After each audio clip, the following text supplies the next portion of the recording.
পাবনা জেলায় এমন একটি বিস্তীর্ণ চরণভূমি আছে যাকে বাথান ভূমি বলা হয়।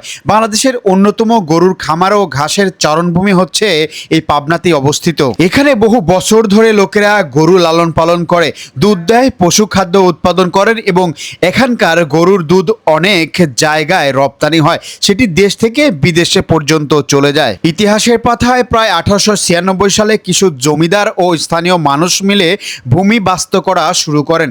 তখন থেকে এইখানে গরু খামার ও কর্মসংস্থান বাড়তে থাকে। এই পাবনাতেই মানুষের জীবন জীবিকা এবং কর্মসংস্থান। গোয়াল খামার, খোলা জায়গায় গরু লালন পালন করা অনেক মানুষের পেশা হিসাবে দায়িত্ব পালন করে থাকেন। এই গবাদি পশু থেকেই দুধ সংগ্রহ, সরবরাহ ও বাজারজাতকরণের ব্যবসায় সুযোগ সৃষ্টি করে দেয়। অনেকাংশে পরিবারের এখানে গরু লালন পালন করে এবং সেই গরু থেকে যে দুধ হয়, দুধ বিক্রি করে খামার এবং আরও যে কর্মসংস্থান বৃদ্ধি পায় এই গরু থেকেই সেটি যেন উৎপন্ন হচ্ছে। পাবনা, সিরাজগঞ্জ, শাহজাদপুর সরাসরিভাবে দুগ্ধ উৎপাদনের বড় ধরনের একটি শিল্প গড়ে উঠেছে।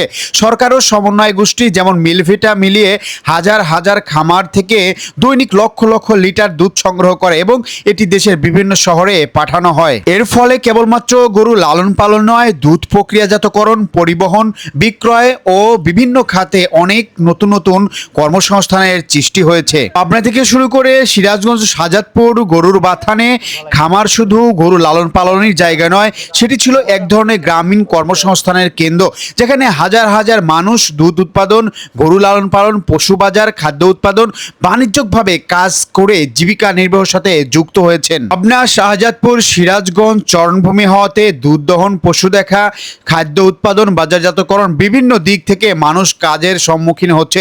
স্থানীয় সাফল্য, পশু পাহারা দেওয়া লোকেরও প্রয়োজন হয়ে থাকে। অর্থাৎ দুধের দাম একটু বেশি হইলে আরো বড় বড় ধরনের প্রজেক্ট কিন্তু করতে পারবে এই এলাকার মানুষ। বাগাবাড়ি, মিলভিটা হতে শাহজাদপুর বাথান এবং গরুর খামারে একটি বাস্তব জীবিকার উৎস হয়ে দাঁড়িয়েছে। এখানে গরু লালন পালন, দুধ উৎপাদন, খামার পরিচালনা ও বাজারজাতকরণের সর্বটাই স্থানীয় মানুষের কাজে যুক্ত থাকে। অর্থাৎ ওই অঞ্চলের মানুষ কিন্তু অনেক অংশেই কর্মঠ এবং অর্থনৈতিক দিক থেকেও স্বাবলম্বী হচ্ছে, কারণ তারা বেকার নেই, তারা কর্মসংস্থান হয়েছে, ওইখানে কর্ম করে খাচ্ছে। চলুন বিস্তারিত জেনে আসি কি হচ্ছে। আসলে রাখাল যখন ডাকছে শেরে বাংলা করে, তখন ওই শেরে বাংলা বাছুর সহ কিন্তু তার সামনে এসে হাজির হচ্ছে।